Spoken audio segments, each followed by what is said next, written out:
Your baby's crying is too loud. Stay there. In the midst of a cold winter night, my husband dragged me carrying our baby and forced me out onto the balcony, locked from inside so that I couldn't return to the room.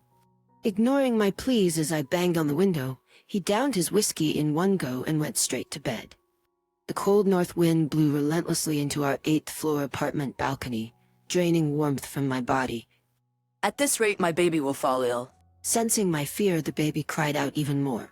The more I thought about our situation, the more crushed I felt by anxiety. My name is Lisa. I'm 33 years old. I married my same-aged husband, Robert, 4 years ago, and we just had a baby boy 6 months ago. Our relationship was pretty good until I became pregnant. From about the 5th month of my pregnancy, his attitude towards me suddenly became cold.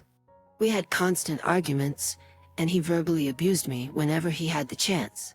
Today, too, when he returned home, he yelled at me for lying down, exhausted from childcare. It's your duty as a wife to stay awake until I get home. Remember that I'm the one providing for you. You can't even earn a dime. But it's past 2 in the morning. I can't stay awake that late. I couldn't endure his words anymore. But when I retaliated, our 6-month-old baby started crying and wouldn't stop no matter how much I tried to soothe him. Stay there because it's too loud. Suddenly, Robert shoved me, carrying the baby onto the balcony, and locked the door. No matter how much I banged on the window, he wouldn't come back from the bedroom. What's worse, I only had my pajamas on and a cardigan. I didn't even have my phone to call for help, and we were on the 8th floor of our apartment building. It was impossible to get down by myself. The baby was crying even more in this situation. I can't stay out here in the cold wind forever. Worried about my baby's health more than my own, I searched for something to block the wind. I found a tarp in the storage box on the balcony, and I used it to huddle up tightly with the baby, enduring the cold. As if sensing my anxiety, the baby continued to cry, and only his voice echoed in the cold air. I decided to somehow endure until morning, when Robert would hopefully have calmed down, but the cold made my entire body shiver uncontrollably. Before I knew it, it started to drizzle, and it looked like it was going to snow soon. I started to zone out as time passed. This is not good. I need to hold myself together and stay awake. If I fall asleep now, things will take a turn for the worse. I slapped my own cheek to wake myself up, but my consciousness was slowly fading. That's when I suddenly heard a voice calling me. Lisa, is that you? What are you doing out here at this hour? Looking around, unsure of where the sound was coming from, I noticed the partition board on the balcony, separating our apartment from the one next door, had been removed. Through the gap appeared our neighbor, Miss Miller, looking concerned. This board had been damaged and cracked from a hurricane once. And hadn't been repaired since. I had a fight with my husband, and he kicked me out. He even locked the door so I can't get back inside. What? That's terrible, especially in the middle of a winter night. Come over to my place then. It's a good thing I hadn't fixed this partition board. Mrs. Miller had removed all the cardboard that had been used to cover the hole. The hole was just big enough that an adult could crouch and squeeze through. Aren't we causing you trouble at this hour? I asked her. No time for that now, she said. First, pass me your baby.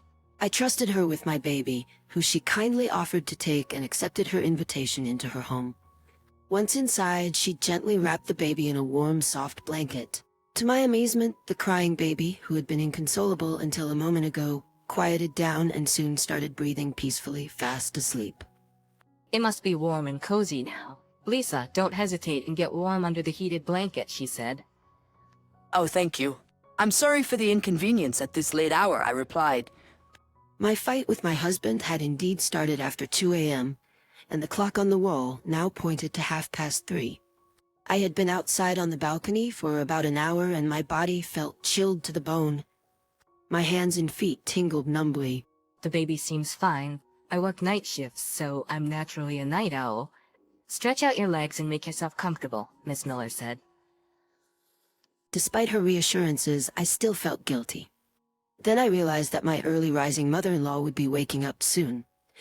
I hastily contacted her and she laughed. "Oh dear, you two had another spat, didn't you? and agreed to bring the spare key. Until my mother-in-law arrived, I spelled out everything that had been happening to me to Miss Miller. How my husband's attitude had suddenly changed after we had the baby. How he yelled at me for not being able to keep up with the housework despite being a stay-at-home mom.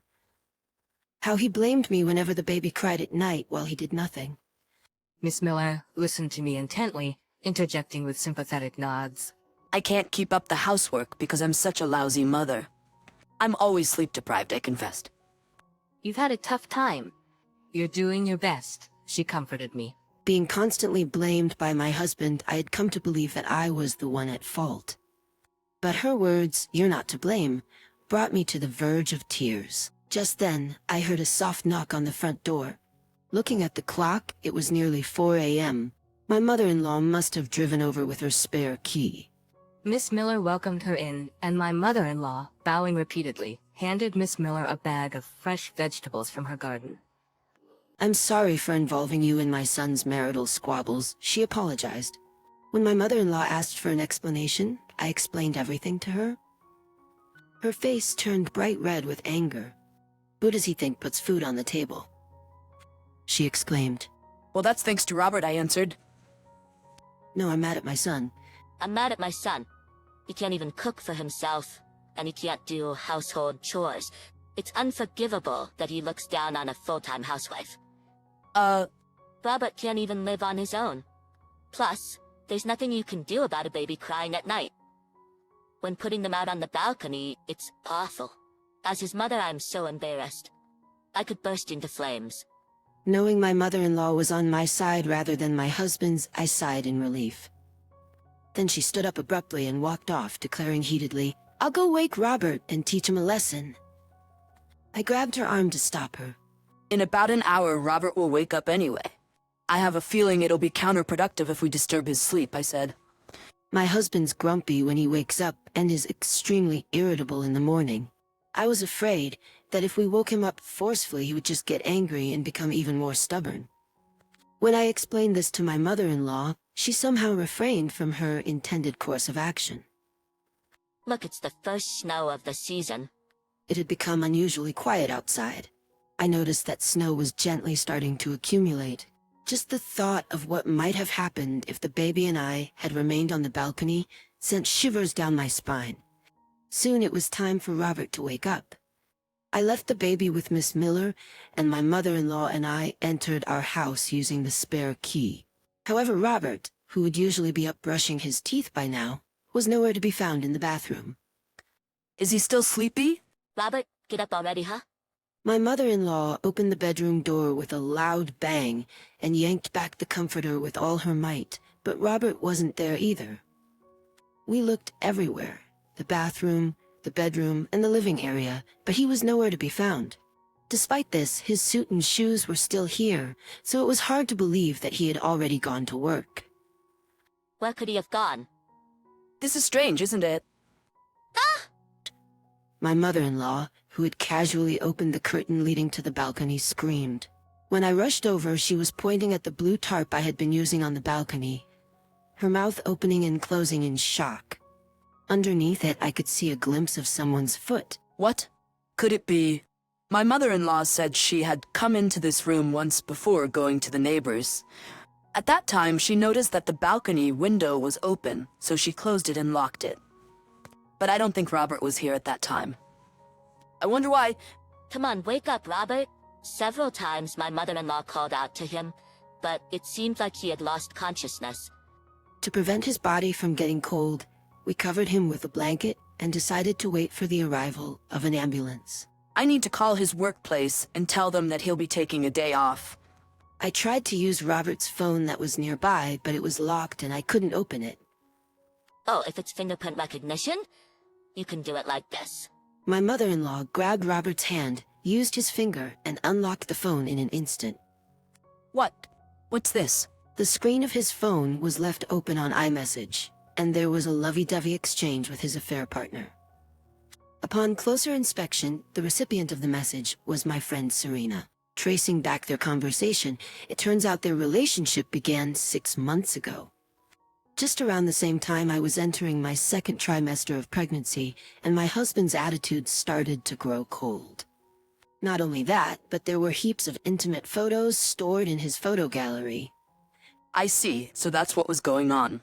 I can't believe they're still seeing each other.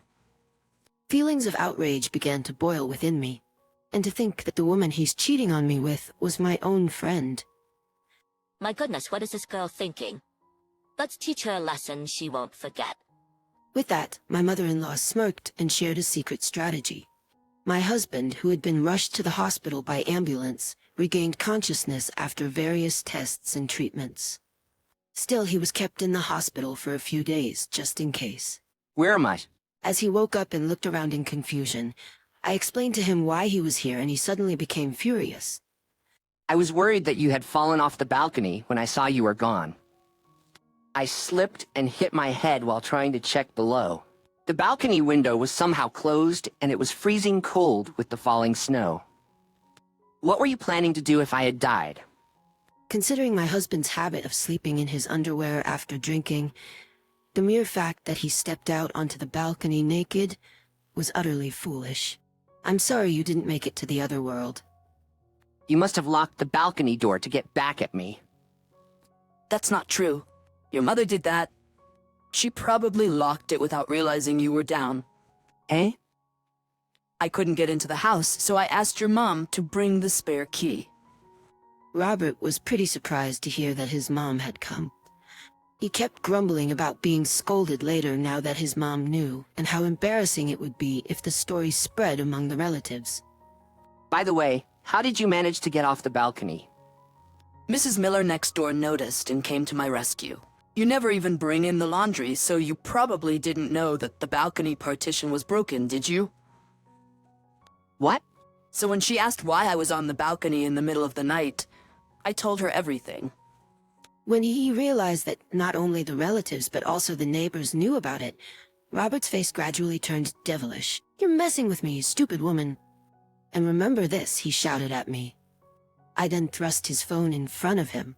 You've got some nerve to be so arrogant. Of course, his phone had records of conversations with his mistress and photos of them being intimate. Robert's face, which gasped for a moment, gradually turned pale, saying, "This is bad." It's unacceptable that you had an affair, let alone with my friend. You're a terrible woman for snooping on someone else's phone. When I was looking up the phone number to contact your company, your iMessage was left open. Eh? The company? You're taking a day off today, so it's only right to let them know. After saying that, I explained everything about why he would be taking a day off. Robert looked shocked, and then naturally, he became extremely pale and held his head in his hands. Your boss said that's terrible. I never thought he was that kind of person. I wonder what's gonna happen from here on. You might get demoted or even fired. If I get fired, you're going to have trouble making ends meet. His arrogant attitude. He talked as if everything was my fault. For so long, this attitude made me feel like I was the one to blame, but not anymore. It doesn't matter to me. I despise men who cheat, and above all, I can't be with someone who puts our children in danger. Let's divorce cleanly and conclusively. No way. You're joking. You just have to listen to me. He bellowed, assuming that his aggressive behavior would keep me submissive. It became evident that it was pointless to reason with him. I'm gonna make sure you sign the divorce papers. No matter what. I also informed him that I had already contacted the husband of his mistress, who was understandably furious and on his way to the hospital, and that he mentioned his black belt in karate and his intention to seek more than just compensation. My husband's face drained of color and he seemed momentarily panicked, but he quickly snapped. I'm in the hospital. He can't harm me. Then my mother-in-law arrived, carrying things for his stay in the hospital. "Oh, you're awake. You good for nothing. It's your fault, Mom.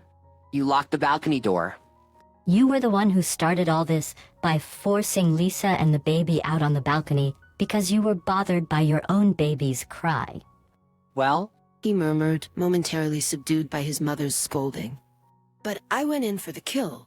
That's why I'm going to the police to report this. What? Why? You put me and our child in danger. Of course I'm going to report you. There's no need to go that far.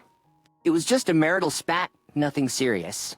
Getting a divorce and going to the police, I was the one who suggested her to do both. We were dangerously close to losing our precious grandchild. You're gonna end up in a cold jail cell, and you're gonna reflect on what you've done.